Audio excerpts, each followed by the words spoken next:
Kita itu punya kasus stunting yang tinggi, terutama di Mandeling Natal. Nah, ini kampung saya, dulu saya pernah. Bangsa kita ke depan ya Pak Kadis, gimana kalau bangsa kita bisa maju ya teman-teman, kalau anak-anaknya, generasi mudanya juga tidak sehat begitu ya Pak Kadis. Sanitasi yang buruk juga merupakan penyebab ya stunting.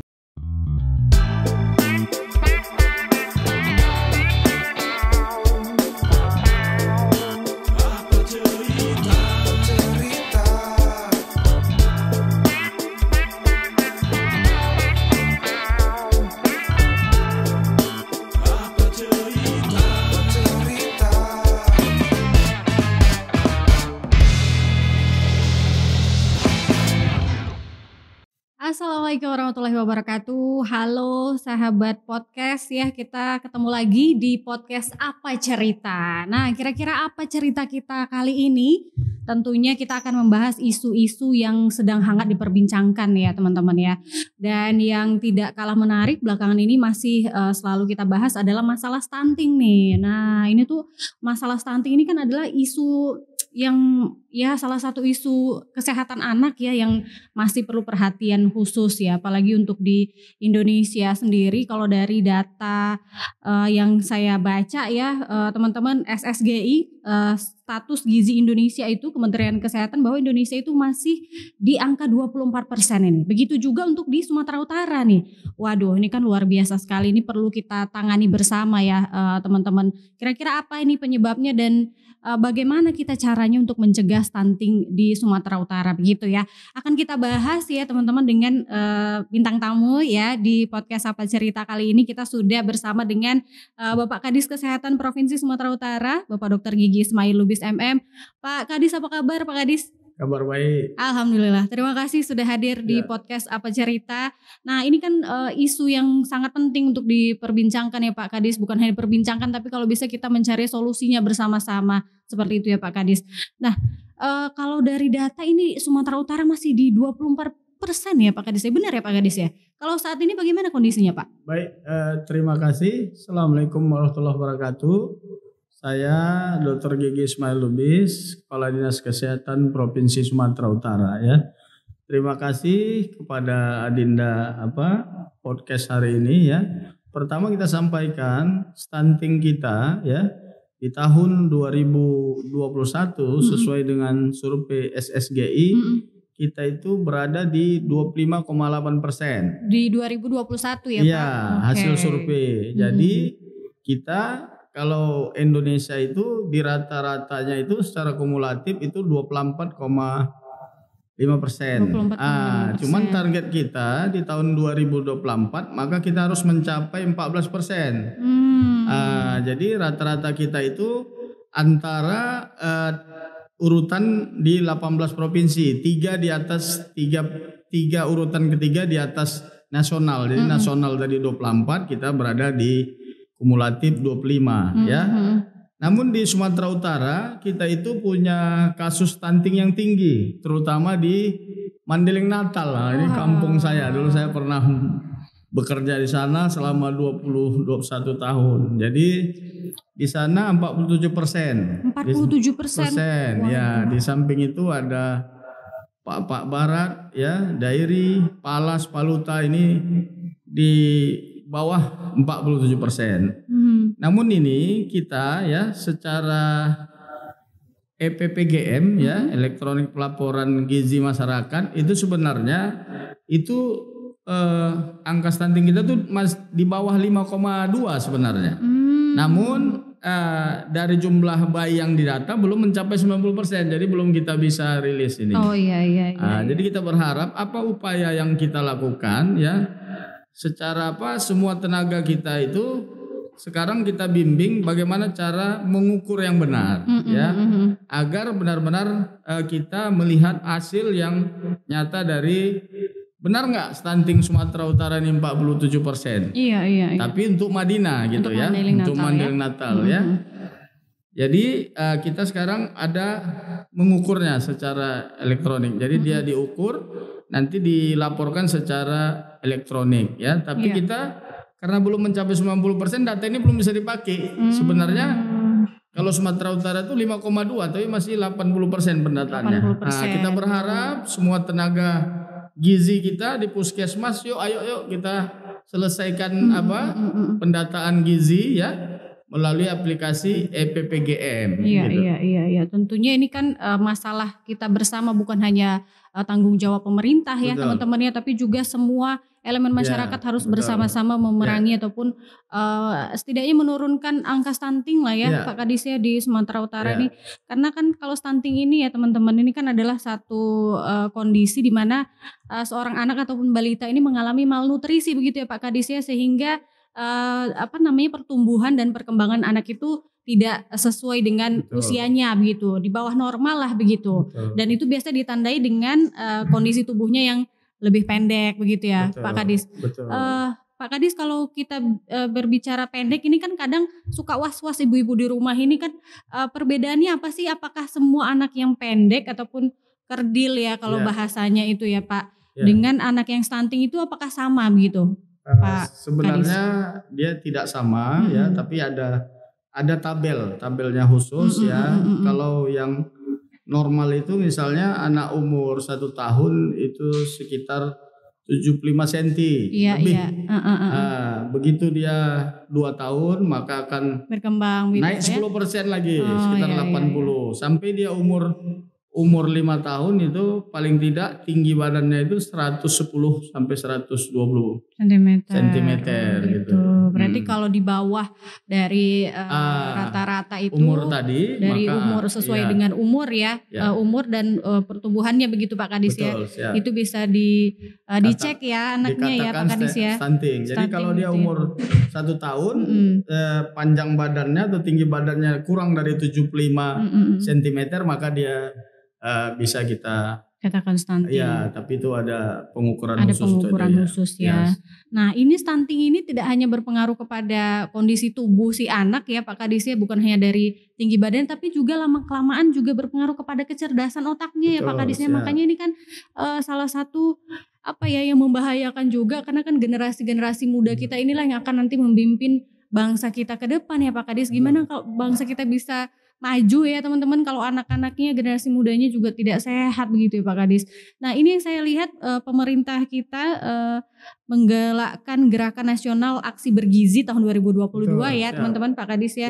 Ada pencegahan stunting sejak dini bagi calon ibu di Sumatera Utara. Wah, ini menarik ini. Biasanya itu kan pencegahannya itu di anak-anaknya, di balita ya Pak Kadis ya. Tapi kali ini di ibu-ibu, wanita-wanita calon ibu begitu. Wah, itu gimana tuh Pak Kadis? Jadi gini, stunting ini banyak faktor ya. Stunting ini banyak upaya untuk bisa menyebabkan stunting itu. Iya. Sanitasi yang buruk juga merupakan penyebab ya stunting. Jadi kalau kita Dinas Kesehatan Provinsi Sumatera Utara bergerak di intervensi sensitifnya ya. Jadi sebelum kehamilan ya, itu dia dilakukan itu tadi kepada, semalam kita ada program aksi bergizi nasional ya. Nah, itu dia intervensi sensitifnya diberikan kepada remaja ya, 12 sampai 18 tahun, yang mana remaja ini kan nanti kita akan persiapkan menjadi ibu-ibu yang akan mengandung dan hamil. Namun karena dia ini 12 tahun itu kan sudah ada datang bulan, haid dan sebagainya. Maka kondisi ini maka kita supaya anak remaja tadi itu jangan anemia, karena berpengaruh terhadap persiapan dia untuk menjadi seorang ibu. Makanya ada program tadi, maka diberikan konsumsi tablet tambah darah.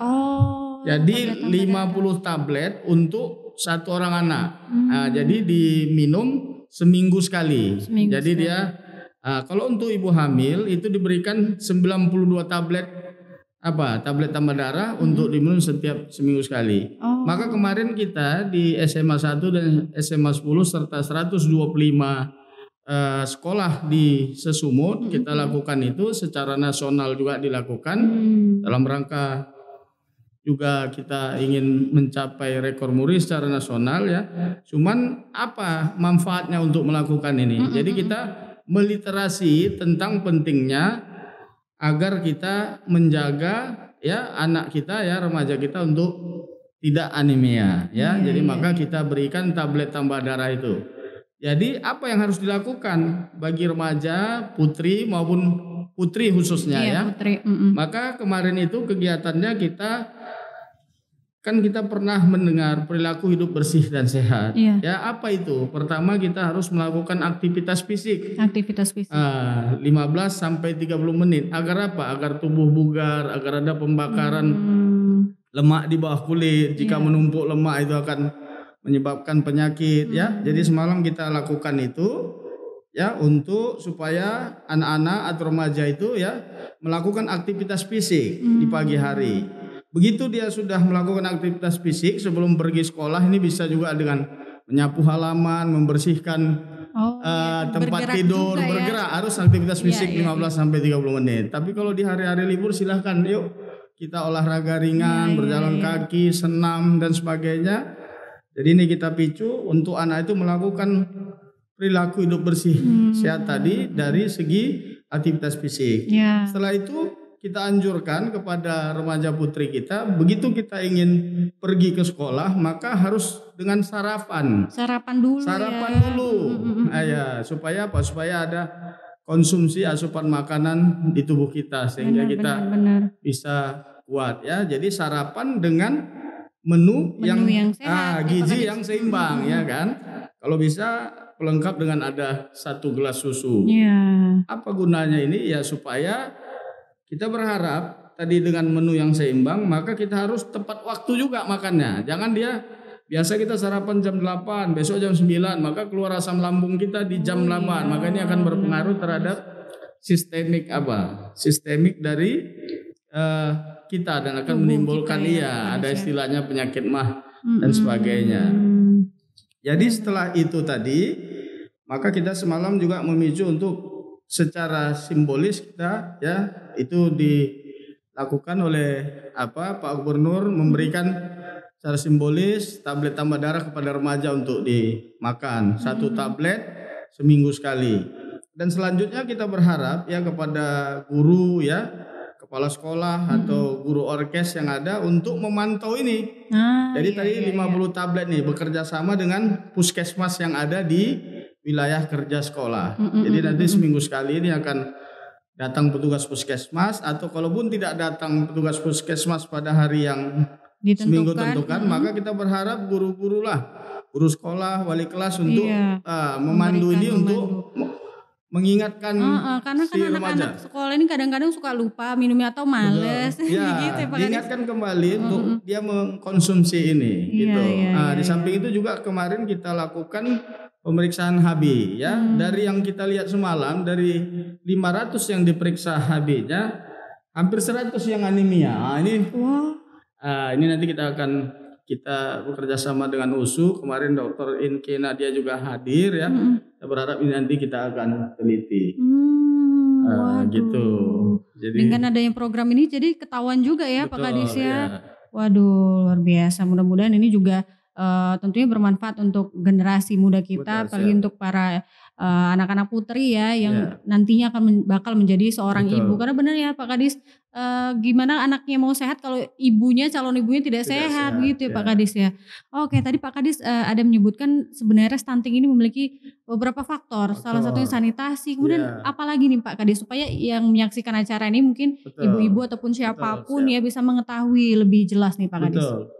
Jadi gini, kalau tadi ya stunting ini banyak faktor ya, makanya tadi kita kalau dia intervensi sensitif ya sebelum dia lahir, sebelum kelahiran, maka tadi ada remaja putri dengan program tablet tambah darahnya. Di samping itu ibu yang lagi mengandung itu kita berikan juga tablet tambah darah. Ya, di samping itu ibu-ibu yang dia sudah misalnya kurang energi kalori tadi, tadi juga kita dengan program Kementerian Kesehatan itu kita berikan makanan pendamping. Ya, makanan untuk pendamping untuk kek tadi. Jadi dia bisa dikonsumsi untuk bisa dia keluar dari mencukupi kebutuhannya ya Pak Kadis ya. Oke. Baik, berarti memang ada beberapa program ya Pak ya. Jadi kita lihat kenapa ada stunting. Memang kalau bisa remaja putri ini ya dia jangan kawin muda ya. Kita lihat ini kan banyak yang menikah terlalu muda. Jadi kesiapan mentalnya ketika dia memiliki atau dia mengandung seorang anak, ini mental belum siap. Benar, dia belum tahu makanan apa yang bisa dikonsumsinya, apa-apa yang harus dijaganya, yang tak boleh ya, yang baik untuk kandungannya dan tidak baik untuk kandungannya. Ini makanya kita berharap kepada remaja ya harus kita pertahankan agar artinya kita berharap jangan terlalu dini menikah ya sebelum cukup ya. Jadi ketika dia sudah menikah maka lahir anak tadi, maka ini dia belum tahu pola asuh anak yang baik macam mana. Benar. Kalau dia setelah anak lahir maka yang harus kita berikan adalah susu ibunya selama 6 bulan, namanya ASI eksklusif. ASI eksklusif ini itu di dalam air susu ibu tuh ada zat kolestrum namanya. Kolestrum ini zat yang bisa menumbuhkan daya tahan tubuh si anak gitu. Jadi kita banyak orang-orang tua, ibu-ibu muda yang kurang mengerti begitu dia 2 tahun udah dikasih pisang, sudah dikasih makanan roti. Padahal ini harusnya khususnya belum sempat belum siap untuk itu. Maka perlu 6 bulan setelah dia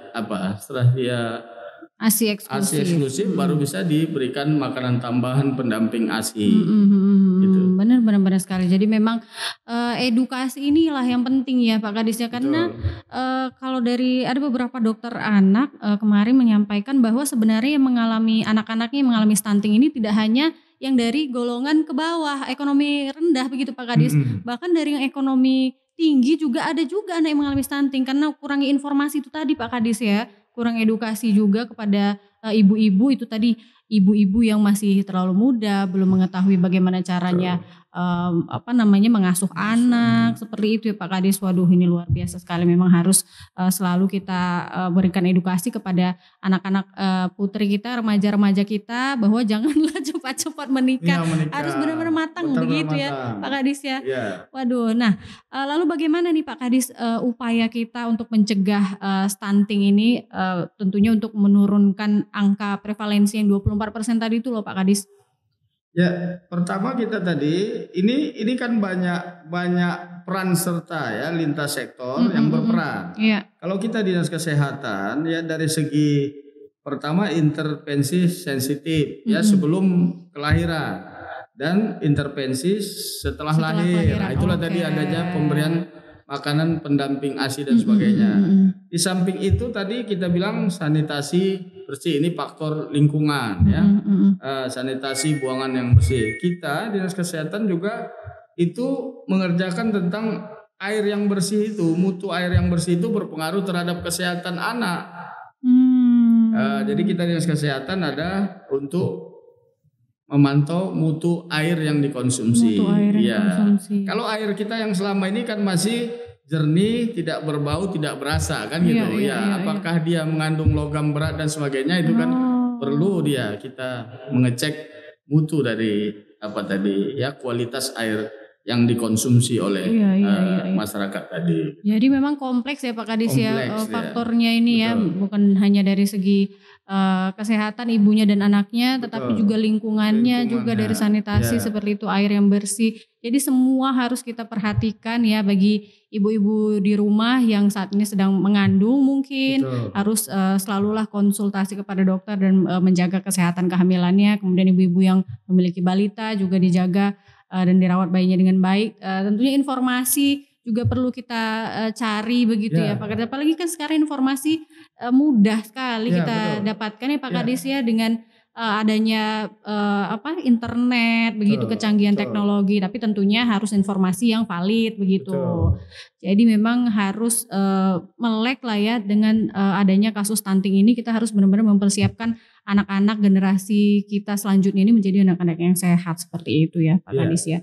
Nah lalu bagaimana ini? Dapat saya tambahkan begini ya kan. kita itu kan ada program usaha kesehatan sekolah. Nah, jadi, UKS ya Pak Kadis. UKS di sekolah. Jadi kita harapkan para remaja kita ya ikuti program UKS. Iya, Begitu kita sudah menjadi ibu, kita hamil, maka kan ada tuh posyandu ya. Silahkan ke posyandu atau ke petugas kesehatan di posyandu itu untuk memeriksakan kehamilan.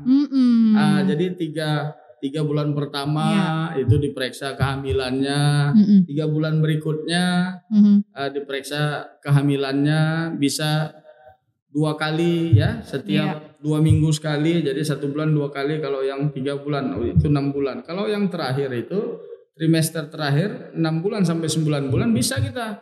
Sebenarnya kalau bisa kita mampu ke petugas kesehatan itu 4 kali dalam sebulan. 4 kali dalam sebulan sehingga untuk kita mengecek kehamilan ya Pak Kadis.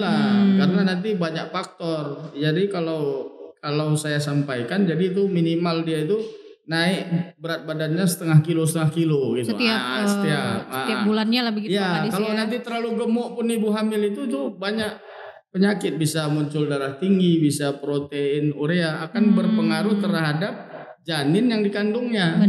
Jadi begitu dia sudah lahir ya, bawa ke posyandu, lengkapi imunisasi anak ya. Begitu 0 hari ada hepatitis 0, polio ya, campak dan sebagainya ya, harus diberikan. Jadi kita berharap, pesan saya ya, pertama ketika bersalin maka bersalinlah di fasilitas kesehatan. Jangan lagi dengan dukun kampung dan sebagainya, dukun beranak ya. Kenapa bersalin di fasilitas kesehatan? Jika ada komplikasi persalinan, maka ini akan bisa ditangani lebih cepat. Benar, dan lebih paham tenaga medis itu di bidangnya, sekolah dengan peralatan yang steril, maka jadi segera ke fasilitas kesehatan. Dan ketika sudah lahir, maka bawalah ke posyandu. Di posyandu itu nanti kita bisa bertanya, ada dia namanya kelas ibu, kelas ibu hamil, kelas ibu bersalin ada. Jadi nanti kelas ibu dengan bayi dan balita. Misalnya di kelas itu, misalnya saya sudah seorang ibu, sudah punya anak kedua. Jadi anggota kelas ibu dengan bayi dan balita tadi baru anak pertama, dia akan sharing. Bagaimana pengalaman ibu yang kedua dengan saya yang anak pertama. Begitu juga ada. Kita programnya ada kelas ibu hamil, ada kelas ibu dengan bayi yang menyusui ada gitu. Jadi mari kita yuk bersama. Tidak ada lagi yang tidak mendapatkan informasi. Selain tadi kita bisa, apalagi gadget, handphone sudah gampang ya. Apa yang kita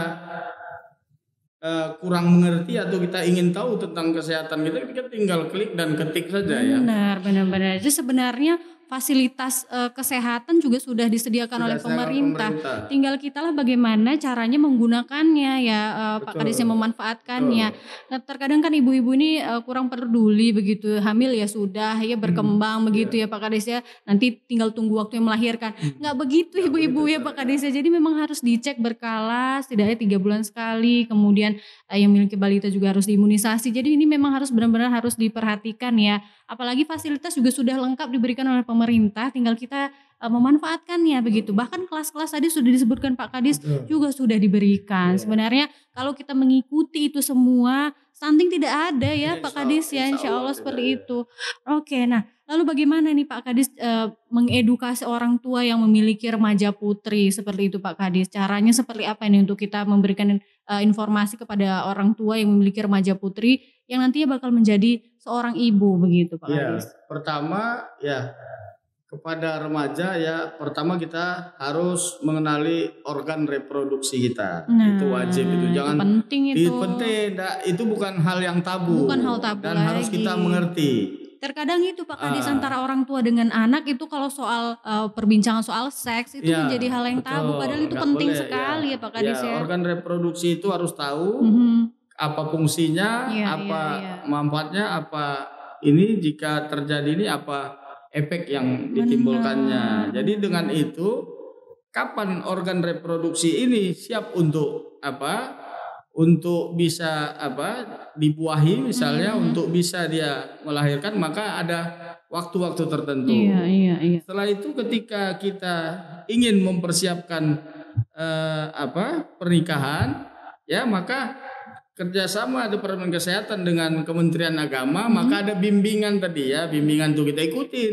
Bimbingan pranikah ya, Pak Kadis ya. Iya, Setelah iya. mau menikah nanti kita ada untuk mencegah infeksi pada saat ketika kita menikah, maka ada imunisasi TT namanya. Imunisasi TT. Jadi kita berharap ini harus kita lakukan agar ibu-ibu nanti menjadi ibu yang sehat dan pernikahan itu menjadi wanita subur yang sehat dan jadi pernikahan yang berbahagia. Benar. Jadi memang harus diikuti semua prosedurnya. Betul. Mudah-mudahan kalau kita ikuti ini semua stunting akan menurun, bisa kita atasi bersama begitu ya Pak Kadis. Lalu Pak Kadis, kalau ibu-ibu yang memiliki anak divonis stunting begitu, apa yang harus dilakukan Pak Kadis? Stunting ini bisa sembuh nggak sih Pak Kadis? Kita berupaya ya. Memang sebenarnya itu tadi kita mulai untuk menyelesaikan stunting ini mulai dari 1000 hari kehidupan. 1000 hari kehidupan. Jadi umur 2 tahunnya itu mulai dari dia dikandung sampai dia melahir sampai dia umur 2 tahun. Nah, jadi disitulah apa-apa yang perlu untuk gizinya. Nah, itu yang harus kita penuhi dan kita ketahui agar anak kita itu tidak stunting ya.